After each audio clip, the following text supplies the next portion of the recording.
നമ്മൾ ഈ വിത്തൊക്കെ പാകുന്ന ചെറിയ ഗ്രോ ബാഗ് ഉണ്ടല്ലോ, അതിൽ ഞാൻ നട്ടുവെച്ചേക്കുന്ന ചെറിയൊരു കുറ്റിക്കുരുമുളകിൻ്റെ തൈയാണ് കേട്ടോ ഇത്.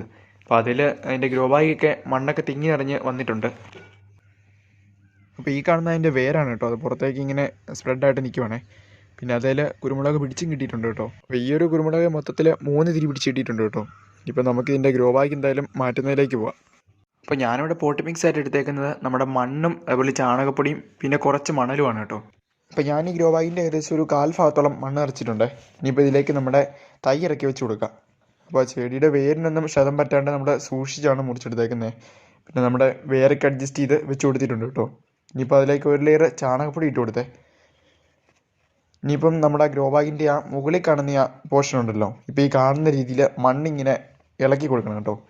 അപ്പോൾ അങ്ങനെ ഇളക്കി കൊടുത്തപ്പോൾ തന്നെ അതിന് ചെറിയ ചെറിയ വേരുകൾ കാണാമല്ലോ, ആ വേര് പെട്ടെന്ന് സ്പ്രെഡാകാൻ വേണ്ടിയാണ്. പിന്നെ ബാക്കി പോർഷനോടെ നമ്മൾ മണ്ണ് ഫില്ല് ചെയ്ത് കൊടുത്തു കേട്ടോ. അപ്പോൾ ഇത്രയേ ഉള്ളൂ കുറ്റിക്കുരുമുളക് നടാൻ.